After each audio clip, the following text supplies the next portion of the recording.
Origen e historia del derecho a la libre competencia.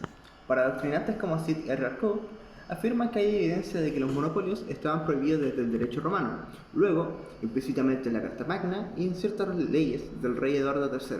Sin embargo, el derecho antimonopolio moderno surge a finales del siglo XIX en Estados Unidos, en el contexto de una sociedad con una economía proteccionista, en la cual proliferaron los monopolios y los carteles. El derecho a la competencia en Estados Unidos se originó en 1890 cuando el Congreso aprobó el proyecto de ley contra monopolios presentado por el senador John Sherman del estado de Iowa.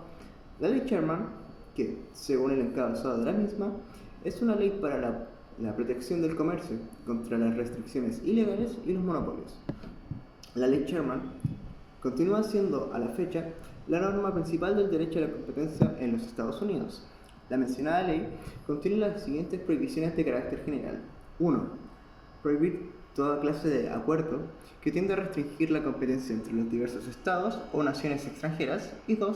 Prohibir tanto la monopolización como el intento de monopolizar cualquier parte del comercio interestatal o internacional.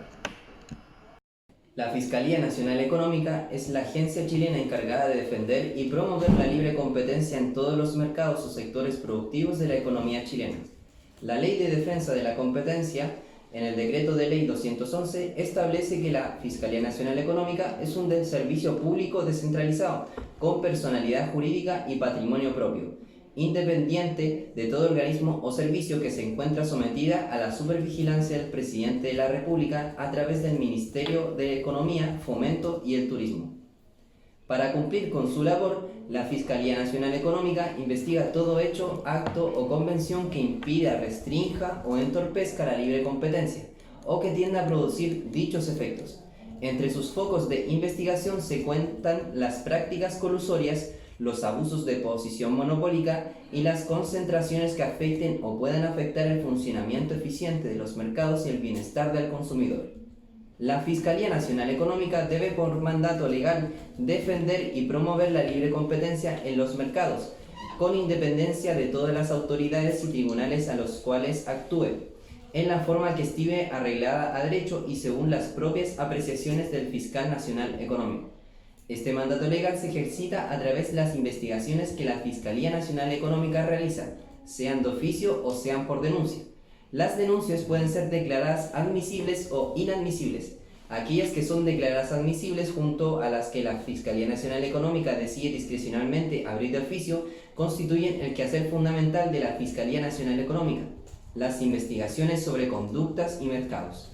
Un porcentaje menor a tales investigaciones terminan en acciones concretas ante el Tribunal de Defensa de la Libre Competencia, ya sean requerimientos, consultas o acuerdos extrajudiciales, las que son conocidas por la ciudadanía al ser recepcionadas por los medios de comunicación masivos. En contraste, el grueso labor de la Fiscalía Nacional Económica termina con un cierre de investigación o con una declaración de inadmisibilidad en donde se explicitan las razones de por qué la conducta o el mercado de investigación no transgrede. Según la Fiscalía Nacional Económica, esta es la normativa de la libre competencia.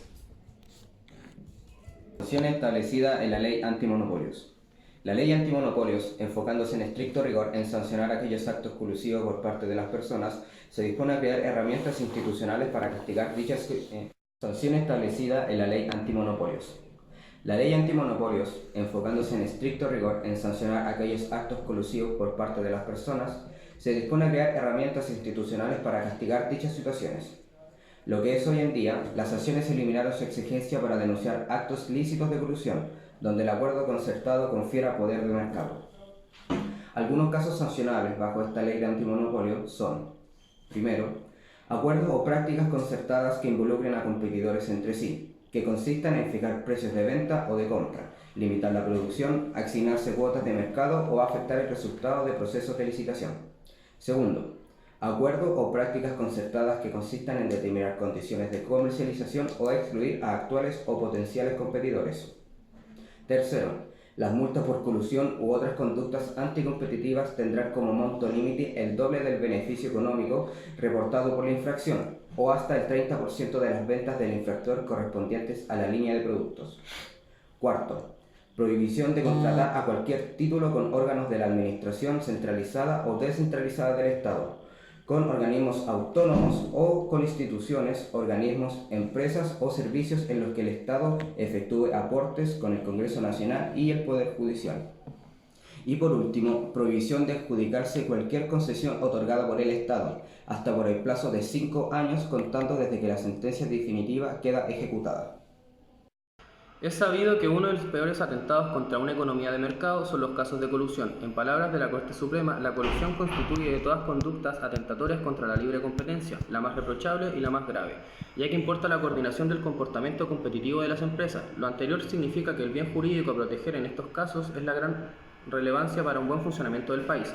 Sin duda, uno de los aspectos más relevantes que esta ley ha incorporado en nuestra institucionalidad de protección a la libre competencia, y a la vez uno de los más controvertidos por expertos y académicos, es la posibilidad de sancionar penalmente la colusión, por cuanto sus beneficios no son evidentes y puede producir dificultades. Así, por ejemplo, la Comisión Asesora Presidencial del año 2012 constató en su informe que la incorporación explícita de las sanciones penales en la legislación de defensa de la competencia fue objeto de un riguroso análisis por parte de la Comisión, lo que permitió delinear las líneas de acción que enfrentan al respecto a las políticas que se adoptan en esta materia. Por un lado, la existencia de la posibilidad de no incorporar explícitamente sanciones penales en la legislación de defensa de la libre competencia, sobre la base de la reciente adopción de un marco institucional que, al elevar las multas y potenciar la labor de la Fiscalía Nacional Económica, pareciera estar funcionando adecuadamente, aun cuando requiere de algún periodo adicional para su consolidación. Por otro lado, algunos miembros de la Comisión argumentaron la conveniencia de establecer de un modo explícito sanciones penales en la legislación referida.